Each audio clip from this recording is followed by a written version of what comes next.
So from time to time, we all have these inner moment of truth events. You do something nice for someone, they don't even notice. It's really disappointing, and maybe you say, hey, did you notice I did that? Or you look back on your life and you see this good thing that you've been doing for a while, and you have that sort of crashing awareness of, that was all about me. Not very fun, is it? Maybe even it'll cover you in shame. But what we're going to be talking about today is one of the pivotal moments in our lives. It gives us a chance to shift our motivation, which is the topic for today. One of the things that you probably found in your life is you often don't change until you see how the present is not very pleasant. And it takes that awareness to enable you to take that next step. So let's look at our story up to now. Going through the story of Jacob. Jacob had tricked his brother Esau. Esau was going to kill him, and he ran for his life. He's a self-serving guy. And he falls in love with Rachel. And for the first time in his life, he's willing to look at something outside of himself and try to be thinking about that. He offers to work 7 years for Rachel, and it's like there were a few days because of the love he had for her. And that's describing in us how we start out thinking about what's in it for me, and at some point in time, if we're trying to be good people, we have that, I want something better. I want to be more than I have. And that's falling in love with Rachel, that beautiful ideal, that hope. But on his wedding day, after 7 years, he is given weak-eyed Leah, not beautiful Rachel. Leah is the older sister of Rachel. And he has to work another 7 years to get Rachel. And what that's describing is that when we start out with looking for something, we want to become something, we want to do something better, we find a lot of our lives is just dealing with next step practical issues. People fall in love, they are getting married, they're looking to this wonderful world, and they spend a lot of their time saying, who's cooking dishes and who's taking the kids to soccer practice? Or how do I deal with conflict with this person who thinks really differently from me about issues that are, to me, really obvious? Or I want to go out, and she just wants to stay home and curl up with a book. How do we deal with that? Spend an awful lot of your time dealing with that level. Or as Pastor TJ was talking about last week, you join some nonprofit because you want to change the world, and you find out you're doing paperwork a lot of the time. It doesn't feel very idealistic. It's just the stuff that's in front of you. And that's what we face with a lot of our lives. But as you do those things, that sort of donkey work level of work, you start to make progress. And that's symbolized by the birth of all the children that Jacob had. The 4 children that he had by Leah, the 4 that he had by the handmaids of Rachel and Leah that they gave to him, the 2 more that he had with Leah. That's all just your life getting organized. You go into that marriage and you don't have as many tools as you might wish, so you develop all those tools over time. And eventually, years later, Rachel is born. Rachel is a symbol for, Rachel is the ideal, Joseph is born, and the child of that vision starts to come to life. In other words, I can actually be the kind of person that I wanted to be. I'm actually able to manifest that vision. That's a really powerful place to get. That's what we spend a lot of our time working for.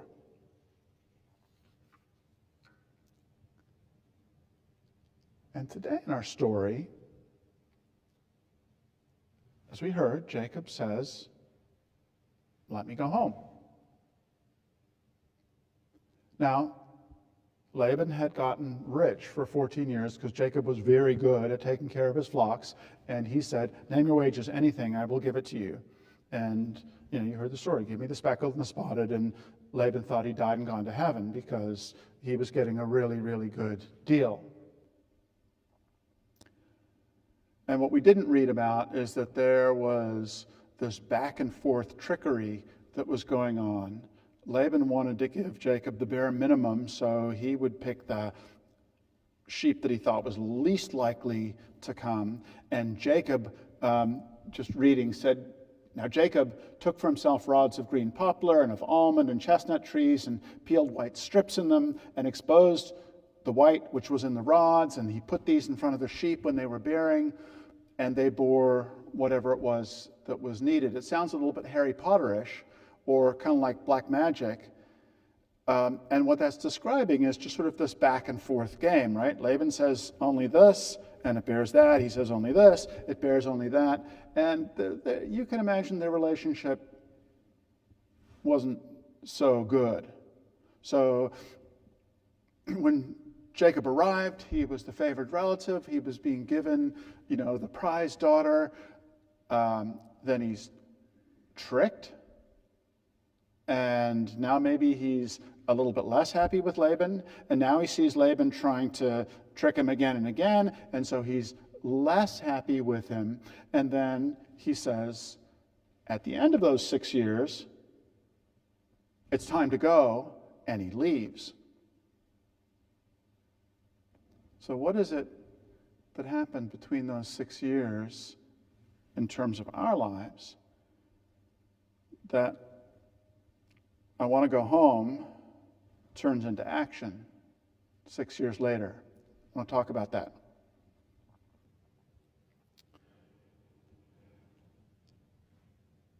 A lot of it has to do with I don't like the motives that I see operating in my life. And part of the deal with that is we're often unaware. Have you ever been dating someone, or in a job, or you're in a club, or some kind of activity together, and you just sort of keep on keeping on in that group, and someone says, "You're really miserable. Why are you here?" And you have this like, "Oh yeah, you're right. I'm really not happy in this situation." It's not like you were happy and now you realize you were unhappy. You were unhappy all along. You just didn't bring it to awareness. And so you didn't have the freedom to actually act on it. And it's the same with us. We end up doing a lot of stuff. We're just doing the next thing in front of us. That's that Leah stuff. And we spend a lot of time on that.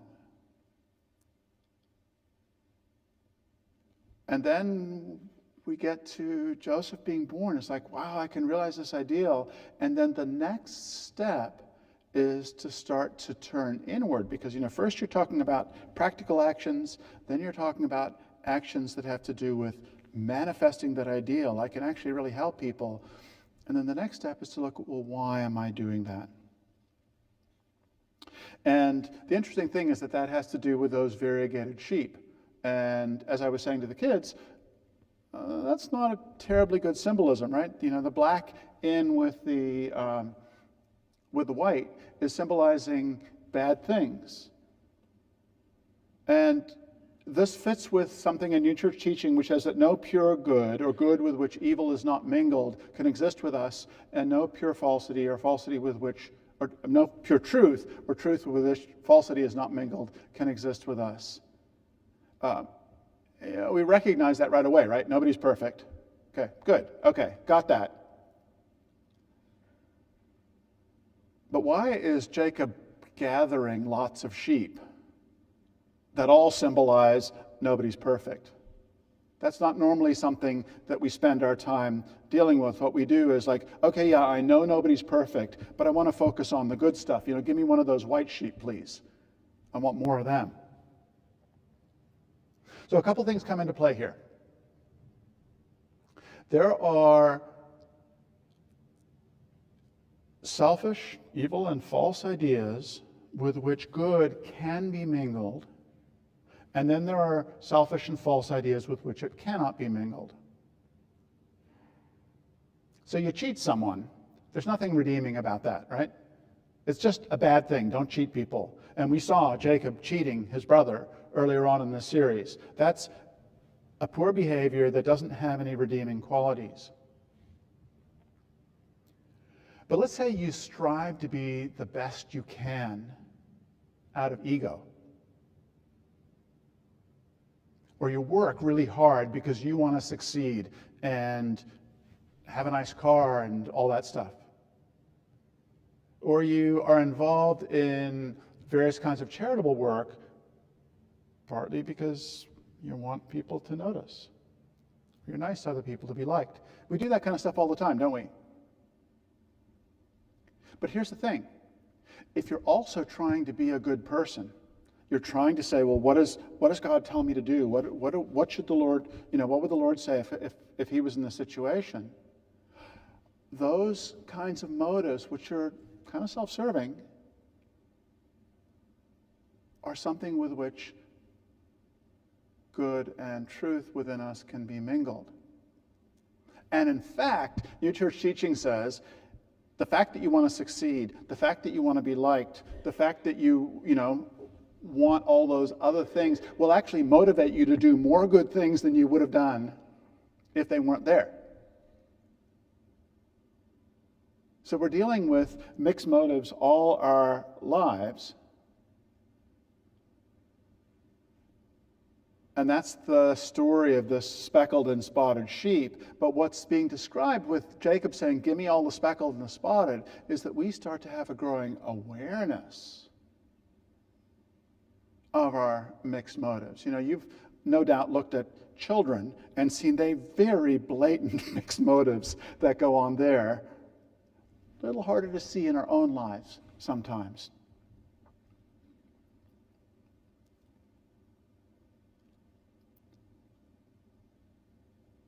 So I want you to picture Jacob's flock getting bigger and bigger and bigger, and they're all speckled and spotted. All of them. And think about us trying to do the things that we want to do, trying to be decent people, and having this increasing awareness that some of my reasons for doing this aren't things that I'm proud of. And the fact that Laban changed the wages and they bore, different things is describing, not just saying, wow, I've got a lot of pride that I'm dealing with, but, and now you're seeing pride, and now you're seeing a kind of manipulativeness, and now you're seeing, so that it's this series of things that you're saying, ouch, I don't like that. And Jacob several times talked about, your father changed my wages 10 times. Okay? A lot of changes. It's a lot of mess.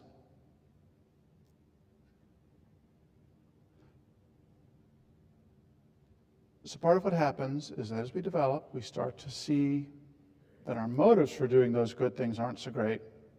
But here's the thing. Each of those animals was a sheep. And sheep in Scripture symbolize doing good things out of compassion and concern because we want to serve other people. So we have two things going on at the same time. The Lord is growing our desire to be of service, to make a difference in the world. And at the very same time, because service is an act of love, His light shines in our spirits, and we start to see that our motives for doing those very same services aren't what we would have wished. And this is a really potent time in our lives. And this gets even more challenging when we look at the lambs, black lambs, because lambs are a symbol for innocence. This is our deepest spiritual quality, our willingness to turn to the Lord and say, I will follow you, just like a child holding up a hand and saying, Daddy, take me where I need to go. It's a very powerful quality. And a black lamb symbolizes what is said to be a proprium of innocence, or a selfhood that is able to be innocent. And the black is an important part of that. So listen to what this teaching says. The position is that to be good, all good must contain innocence. Okay, you got to have that trust. The selfhood of innocence consists in knowing, acknowledging, and believing, not with the lips, but with the heart, that nothing but evil originates in oneself and that everything good comes from the Lord, and therefore that such a selfhood is altogether black. When a person confesses and believes that in his heart, the Lord flows in with good and truth and instills a heavenly selfhood into him, which is shining and bright. So hold that shining and bright future. That's what the Lord is looking to give to each of us. And part of the journey that gets us to shining and bright is looking and saying, ouch, not shining, not bright, right now.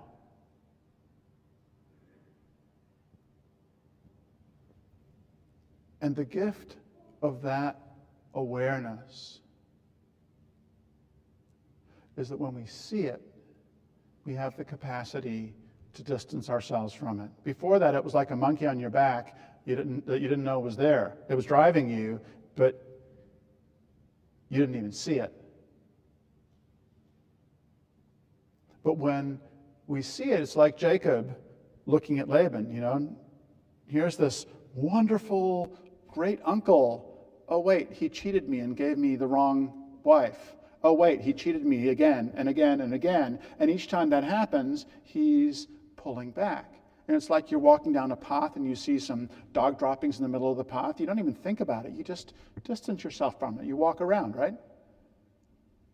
So just the act of seeing what is in ourselves gives us a really powerful opportunity to step back and say, I don't need to be that way. Now, there's a temptation, isn't there, to say, I'm just a hopeless mess. I'm irredeemably selfish. Nothing I've done has mattered. And that's not the step that the Lord wants us to go into. He wants us to say, wow, I don't like these motives. I think I'll step back from them. I don't like thinking about what's in it for me in each situation. I find that distasteful. I don't like walking around looking for affirmation from the outside that everything that I do is good enough. And the thing that I'd like to invite you to do is just notice motives. Don't whip yourself about them. Just notice. And if you hold them in awareness, what you find is that you distance yourself from them. And that distance, just like Jacob was distancing himself from Laban, allows you the chance to choose a different path. And that different path for Jacob was going home, right? I'm going to leave these motives. I want to go someplace else. I want to behave in a different way. Now, there's a whole other part of the story that we don't have time to get into. Jacob leaves in the middle of the night. Laban chases him and says, why did you leave without letting me say goodbye to your daughters? I would have given you a big party. And Jacob said, well, I was afraid you would just say, well, you can leave, but my children and their children and all your sheep, they're staying here.